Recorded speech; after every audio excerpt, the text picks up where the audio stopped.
Et comment vis-tu, toi, que nous recevons avec grand plaisir aujourd'hui sur les cordes de ta vie? Bonjour Nadine, je suis ravi de te recevoir aujourd'hui sur Et comme en vie. Alors Nadine, toi, tu as une spécialité bien particulière. Je vais te laisser te présenter et nous présenter ce que tu fais dans la vie. Alors, on pourrait me définir comme une guérisseuse d'âme. Alors, comme tu le disais il y a quelques minutes, ça n'a rien d'égotique. Parce que quand je me suis éveillée un matin et que j'ai vu sur ma table de nuit que j'avais écrit durant la nuit guérisseuse d'âme, je me suis dit, c'est quoi ce trip? Qu'est-ce qui me prend? Et en fait, non, j'ai vraiment bien eu conscience de ce qui se passait. Ça a mis un peu de temps hein, à intégrer et rentrer à l'intérieur de moi. Mais disons que mon parcours de vie m'a amené à aller comprendre pourquoi on pouvait vivre tout ce qu'on vit et tout ce qu'on vit sur cette terre, sur cette planète, et pourquoi il y avait parfois tellement de dissonance, de discordance de manque d'équité parfois par rapport à certaines choses. Et je me disais, c'est pas possible, on peut pas vivre une vie aussi difficile sans qu'il y ait autre chose derrière. Donc, je viens d'une éducation, j'ai une éducation judéo-chrétienne, on va dire. J'ai été élevée avec le doigt de ma grand-mère qui me disait le bon Dieu va te punir. Et donc, pendant très très longtemps, j'ai eu assez peur de ce qui pouvait se passer. Et en fait, je me suis rendu compte que non, non, au contraire, le bon Dieu ne punit pas. Déjà, bon Dieu, c'est un bien grand mot. Pour moi, il y a, quel que soit le nom qu'on lui donne, voilà, il y a quelque chose de bien plus grand au-dessus de nous. Et il y a un sens à tout ce qu'on vit. Et c'est ce que je voulais faire, c'était donner du sens. En fait, voilà, je suis maman de 5 enfants. J'ai un parcours de vie assez chaotique, compliqué. J'ai perdu une de mes filles il y a 14 ans dans un accident de voiture. Ça a été une période très, très difficile et très douloureuse de ma vie. J'ai eu besoin d'aller vers les autres, d'aider les autres, parce que je pensais que c'était le meilleur moyen de m'aider. C'était en n'étant pas uniquement tournée vers moi-même, mais c'était en me tournant vers les autres pour essayer de faire quelque chose d'utile et donner du sens à ce que je vivais. Et ça m'a vraiment, voilà, c'est un cadeau du ciel au final. Ça peut paraître bizarre. C'est vrai qu'il y a certains parents qui me disent mais t'es complètement cinglée. Mais la mort de ma fille est un cadeau du ciel pour moi. C'est vraiment j'ai conscience que c'est vraiment un choix d'âme qu'on a fait toutes les deux, de vivre ce qu'on a vécu, de passer au travers des épreuves qu'on a traversées, euh, pour que je puisse être ce que je suis aujourd'hui. C'est vraiment, voilà. Et je sais que Coraline est avec moi tout le temps. C'est un très long parcours que je suis en train d'écrire d'ailleurs. Je suis en train d'écrire un livre parce qu'il est temps. Parce que depuis le temps que ça mûrit, voilà, depuis le temps que je fais des brouillons, maintenant, il est temps que j'écrive vraiment ce qui s'est passé. Donc, c'est une lettre à ma fille que j'écris, mais qui expliquera tout ce qui m'a amené à être vraiment. Voilà. On vit dans un monde où on fait, où on doit. Et moi, je voulais vivre dans un monde où je suis. Et la vie m'a ramenée à ça. Et donc, je suis. C'est Je passionnant. suis cette guérisseuse d'âme qui a, voilà, C'est que c'est- mes guides m'ont envoyé comme message. c'est vraiment passionnant ce que tu es en train de raconter. Alors, moi, je connaissais déjà un petit peu ton histoire de vie. Et voilà, à l'occasion d'une conférence que j'ai suivie, qui était chez un très très bon ami à nous, hein, le père Mhm. André-Marie Foutrin, quand tu parles d'éducation judéo-chrétienne, qui est probablement aux antipodes de ce qu'on imagine d'une éducation judéo-chrétienne, et qui nous a tous les deux réconciliés avec une spiritualité et non une Tout à religion. fait. Tout à Et fait. tu nous parles là de guérison d'âme, tu nous parles de ta fille, hein, qui a quitté cette vie sur cette terre pour le Mhm. moment.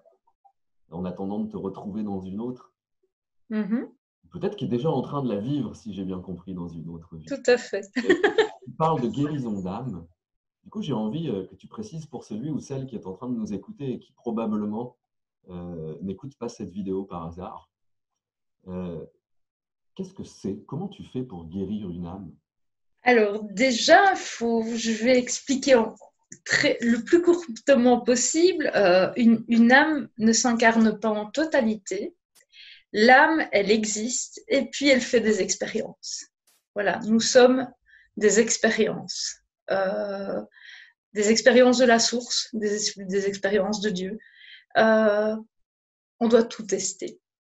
On doit tester le chaud, le froid, le beau, le laid, l'ombre, la lumière. Voilà, tout est juste. Il n'y a jamais de notion de jugement. Et justement, quand je te parlais du jugement, du doigt du bon Dieu qui allait me punir, non, le bon Dieu, il punit pas. Il n'y a personne qui punit qui que ce soit. C'est seulement nous qui nous donnons l'impression, l'illusion de. Et donc, voilà, nous vivons dans de multiples expériences pour faire évoluer notre âme, pour la faire grandir, pour qu'elle puisse avoir toutes ces saveurs, toutes ces couleurs. Et parfois on aime et parfois on n'aime pas. Quand on goûte quelque chose, c'est intéressant, c'est de se dire, bon, bah, ça, finalement, j'aime pas du tout. Ça, par contre, j'aime beaucoup. Et voilà, c'est l'occasion pour nos âmes de venir vivre des expériences dans la matière, parce que les âmes aiment vivre dans la matière. De l'autre côté, c'est le panard total, quoi.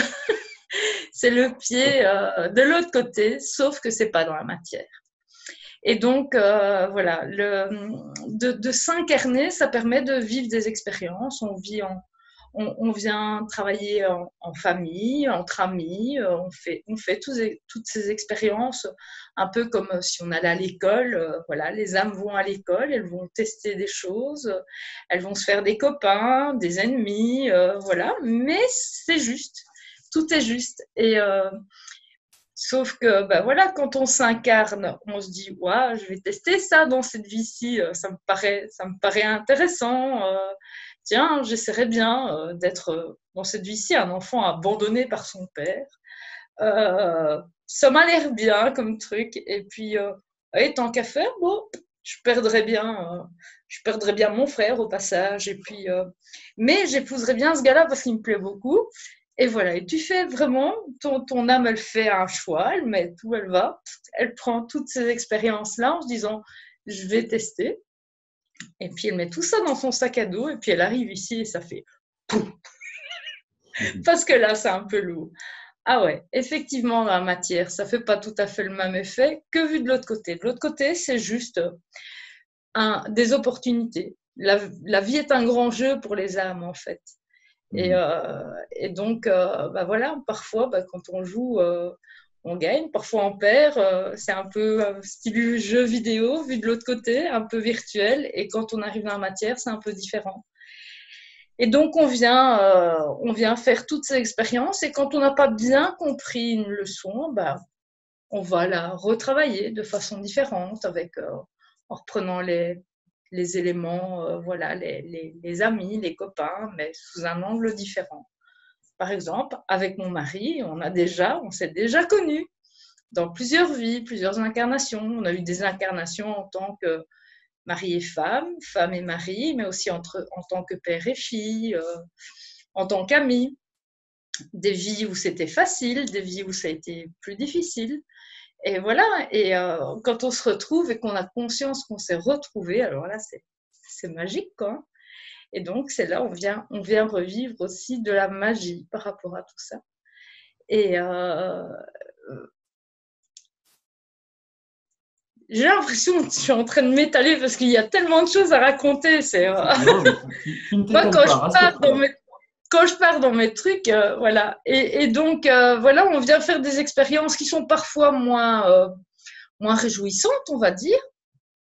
Et alors, comme l'âme n'a pas bien compris la leçon, on va dire, ou l'expérience, elle vient la retravailler différemment. Et moi, dans mon travail, si on peut appeler ça un travail, dans ma mission, je veux dire, parce que c'est plus une mission qu'un travail. Je me connecte en fait aux âmes, aux guides, aux êtres de sagesse, et je vais chercher dans les dossiers akashiques. L'akasha est la grande mémoire de la bibliothèque universelle de toutes les expériences, de toutes les âmes.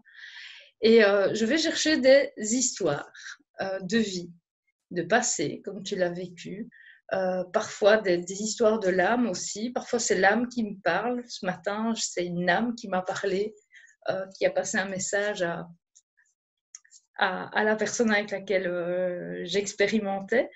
Et donc, de tous ces messages, en fait, on comprend ce qu'on a vu travailler, ce qu'on a mis en avant. Ça permet d'aller guérir, ça permet de comprendre des blessures, pourquoi j'ai choisi tel père, pourquoi mes enfants m'ont choisi, quel métier m'attire le plus, qu'est-ce qui ferait plaisir, qu'est-ce qui ferait vibrer mon âme. Parce que c'est ça, la joie de l'âme, c'est quand on incarne totalement sa mission. Et à ce moment-là, l'âme, elle vibre. Et quand je travaille avec quelqu'un comme ça en lecture akashique, quand elle est dans le juste, c'est que elle va me répondre, voilà, puisqu'on échange, quand cette personne va me dire, voilà, je pense que c'est ça, à ce moment-là, moi, je ressens l'âme qui vibre, comme si elle disait, ouais, ça y est, elle a compris. Donc, c'est vraiment, il y a une immense joie qui ressort, et voilà, on sent qu'on est dans le bon, quoi. Et ça permet vraiment d'alléger des situations, ou de désamorcer aussi des situations de crise. Ça permet aussi de pouvoir parfois remercier je sais pas, l'ex-compagnon qui a été brimant dans la vie. Ça permet vraiment de pacifier un tas de situations, de comprendre pourquoi on perd un enfant, qu'est-ce qu'on a choisi de vivre, qu'est-ce qu'on a choisi de comprendre en traversant ce genre d'expérience. Et ça permet vraiment d'aller vers tout à fait autre chose. Et ça amène une paix, enfin moi ça m'amène une paix intérieure. Je pense que je peux passer au travers de pratiquement toutes les situations, pas dans le détachement, mais dans l'accueil. C'est vraiment dans l'accueil de tout ce que je vis. Ça ne veut pas dire que je ne suis pas humaine et qu'il ne m'arrive pas de râler, d'être fâchée, mais ça dure beaucoup moins longtemps qu'avant. Avant, je pouvais être en colère pendant plusieurs jours sur quelque chose. Et maintenant, voilà, je prends le temps et ça réaligne. Et tu vois, tu reviens dans ton centre et tu te dis, ok, finalement, ça va aller. Et tu évolues vraiment différemment. Donc, je ne suis pas en colère par rapport à ce qui se passe, même si je me dis, bon, il serait temps qu'ils comprennent par rapport à tout ce qui se passe en ce moment avec cette crise, avec ce virus. Quand je vois nos politiques, je me dis, ça serait peut-être bien qu'ils se bougent un peu plus. Mais en même temps, c'est juste parce que ça permet tellement de belles choses à côté. Et donc, tu vois, à chaque fois, ça permet, dans ce travail, ça permet de se réaligner et de remettre vraiment une paix à l'intérieur de soi. Voilà. Et puis de pouvoir briller de sa belle lumière. Je confirme que c'est exactement ce que ça fait, puisque je l'ai vécu avec toi et que c'est encore tout frais. Ça fait quand même déjà un petit moment, quelques jours, j'ai eu le temps de faire en sorte, enfin, mon corps a eu le temps de commencer à s'imprégner de l'expérience que j'ai vécue avec toi, mais qui n'est pas que, qui n'a pas été que, mon expérience avec toi, ça n'a pas été simplement de regarder Nadine s'asseoir et sortir un dossier de l'annale akashique, me raconter une belle histoire. Ça a été aussi une implication de ma part. C'est-à-dire que tu m'as aussi aidé, j'aimerais bien que tu en parles, tu m'as aussi aidé à revivre une bonne partie de cette vie. Comment tu as fait ça? Tu parles de la lecture akashique ou tu parles de l'hypnose? Parce que c'est vrai qu'on a travaillé les deux plans ici. Ok. Donc, oui, au départ, en fait, ce qui m'a amené à faire des lectures akashiques, au départ, c'est l'hypnose. Mon envie d'avoir un contact avec Coraline, parce qu'en fait, j'ai des facultés médiumniques qui étaient insoupçonnées, on va dire. Enfin, que je ne voulais pas m'autoriser à voir. Et ça a été vraiment un chemin qui m'a amené, mais comme si on m'avait apporté tout ça.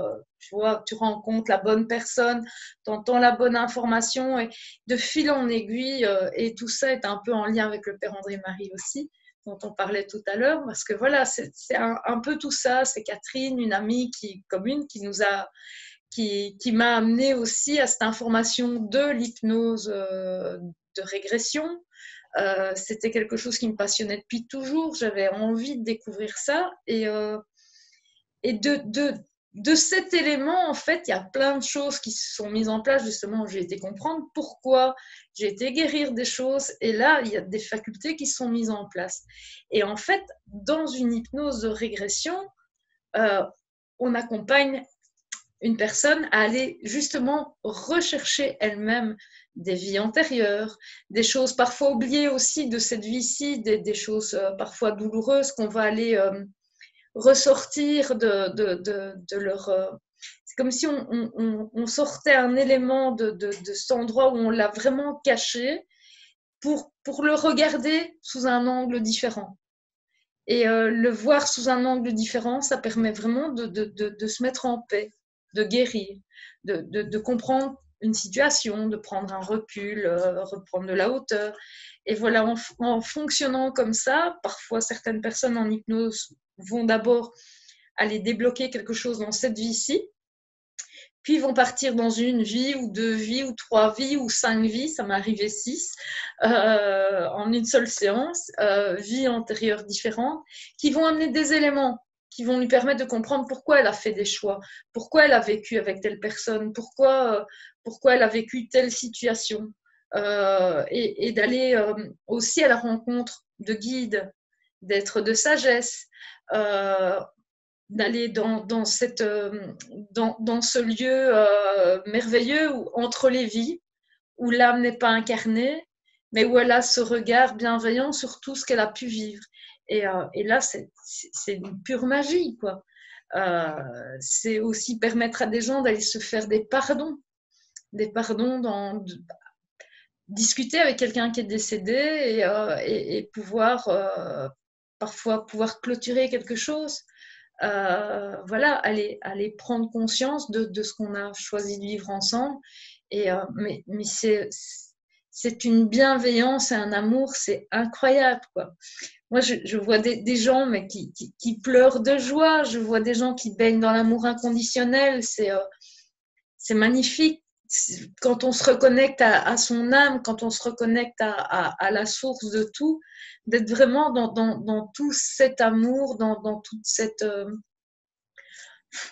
Enfin, je sais pas, il y a pas de mots tellement c'est fort, c'est le truc, il faut le vivre pour savoir ce que c'est, quoi. Et, Eh ben et justement, s'il faut le vivre, comment est-ce qu'on te contacte, Nadine? Comment ça se alors, passe? Là, on est confiné chez nous. Comment on fait pour venir alors, te voir? ah oui, pour l'instant, on est confiné, mais je travaille, comme on l'a fait ensemble, en fait. Je travaille aussi à distance. Parce qu'il n'y a pas que. Bon, il faut savoir que quand j'ai commencé ma formation, j'avais pas beaucoup de collègues qui faisaient la même chose, et qu'on venait d'un peu partout. Donc voilà, et j'ai vraiment retrouvé une sœur d'âme, enfin j'en ai retrouvé 2 d'ailleurs, pendant cette formation, et dont une des 2 était dans le sud de la France et moi en Belgique. Et donc on a pris l'habitude de travailler par Internet. Donc la plupart de nos grands voyages dans nos autres vies, on les a fait comme ça, à distance, par Zoom, comme on le fait aujourd'hui. Et ça change strictement rien au processus. Au contraire, parce qu'on est bien, voilà, on est bien chez soi, on est en sécurité. Et donc, ça change strictement rien. Ou alors, à la maison, c'est très sympathique aussi parce que voilà, la pièce est agréable, il y a une bonne ambiance, une belle énergie. Je fais des soins énergétiques aussi, donc voilà, on fait monter l'énergie de la pièce. Il y a plein d'amour, plein de belles choses. Et donc, voilà, on peut travailler soit à distance, soit à domicile. Et je travaille soit les lectures akashiques, soit l'hypnose, soit les 2. Je fais aussi des journées de guidance et de reconnexion à soi, et là, c'est magnifique aussi. Parce que dans ce cas-là, on fait une hypnose en règle générale le matin, Comme ça, on arrive, on est calme, détendu, et puis on discute, et puis on prolonge en mangeant. On partage un repas. Quand c'est à distance, ben, on mange notre tartine chacun de notre côté, mais voilà, parfois l'un en face de l'autre. Et puis on continue, voilà, il y a des soins aussi qui se mettent en place, il y a des reconnexions à des savoirs, à des sagesses. On peut aller retrouver ce que-là m'a vraiment envie de retravailler. Et à ce moment-là, c'est comme si on avait une grosse boîte à outils et qu'on disait, ah bah ouais, le mode d'emploi, je l'ai avec, quoi. Et donc, tu te reconnectes à quelque chose qui te fait vibrer et tu pars vraiment dans une joie. Bah, j'ai une herboriste qui s'est retrouvée, reconnectée à ça, à ce besoin. Elle était guérisseuse et elle avait un beau grimoire. Et elle a vraiment pu le retrouver. Mais le pire, c'est qu'elle l'a retrouvé matériellement aussi. Au hasard, vraiment, elle a été guidée dans une bibliothèque par la suite. Il y a des trucs, mais c'est incroyable la magie qui existe et dont on a rarement conscience. Mais quand on prend conscience de cette magie, on a des petites ailes. C'est exactement ça. Je te remercie beaucoup, Nadine, pour tout ce que tu as partagé et puis comment tu t'es confiée aussi pendant cette courte émission. Je te propose qu'on puisse se retrouver, si tu es d'accord, peut-être après le déconfinement, et que je puisse venir chez toi et faire un reportage sur ce que tu fais. Avec plaisir. Présenter tes lieux, etc. Voilà, je suis très… de toute façon, j'ai qu'une hâte, c'est de pouvoir venir te rencontrer en vrai, là, chez toi, avec Ouais. ton époux, que j'aime beaucoup aussi. Hein, on est amis maintenant. Et pour terminer, malgré tout, cette émission, d'ailleurs, dans la description, ici, juste en dessous, vous pouvez retrouver tous les liens. Je vous ai mis tous les liens pour pouvoir contacter Nadine sur son groupe Facebook et également son lien de profil, que vous puissiez la contacter facilement. Juste pour terminer, on est en période de confinement, on est enfermé chez nous et c'est difficile pour un grand nombre de personnes. Est-ce que tu as vraiment, en dernier mot, un message à transmettre, quelque chose que tu as envie de dire aux personnes qui vivent mal ce confinement? Je pense que pour moi, ce confinement, c'est une bénédiction, même si au travers de tout ce qu'on vit, ça peut être difficile. Moi, je vis dans une maison avec un jardin, j'ai énormément de chance. J'ai plus de petits-enfants à la maison. Voilà, c'est facile, ma situation. Mais c'est vraiment une période où il est utile de se reconnecter à soi et à l'essentiel. Et de prendre justement ce recul sur tout ce qu'on vit et de se poser la question, est-ce que je suis au bon endroit au bon moment? Parce qu'il y a vraiment, quand tout va à contre-courant, c'est peut-être justement parce qu'on n'est pas là où il faudrait qu'on soit et qu'on est en affrontement avec ce que l'âme voudrait qu'on fasse. Et que quand on arrive à se poser et à prendre un peu plus de recul par rapport à ce qu'on vit, on peut voir les choses de façon beaucoup bien différente. Même des gens qui vivent des situations très difficiles pour l'instant, qui prennent justement ce recul et qui voient que c'est peut-être le moment de changer de métier, de changer d'endroit de vie, de changer de façon de fonctionner. Et c'est vrai que c'est se reconnecter à l'essentiel. Quand on est connecté à l'essentiel, je pense que tout vient, que tout arrive, on n'est plus dans cette lutte justement. Et à ce moment-là, on peut accueillir les choses différemment, on rencontre les bonnes personnes, on entend les bonnes informations. Et puis, c'est comme moi, après on part sur son chemin et c'est beaucoup plus facile. Et c'est le bonheur. Et c'est le bonheur, voilà, comme ce bonheur de t'avoir rencontré, tu vois. À la bonne heure. À la bonne heure, tout à fait, exactement. Et au bon endroit et au bon moment. Et c'est merveilleux. Mille merci Nadine pour tout ce que tu nous as dit aujourd'hui. J'espère que toi qui nous regardes et y as trouvé du bonheur, n'hésite pas à mettre dans les commentaires, n'hésite pas à poser toutes tes questions, à réagir, à cliquer sur j'aime et à t'abonner à cette chaîne pour avoir les nouvelles de Nadine et d'autres thérapeutes éveillés. Je te dis à très très vite Nadine parce qu'on va se revoir. Oui, oui, oui, j'ai hâte. À bientôt, merci Pareil, en tout très cas. Je bientôt. t'embrasserai fort, à bientôt. Moi aussi, à très bientôt.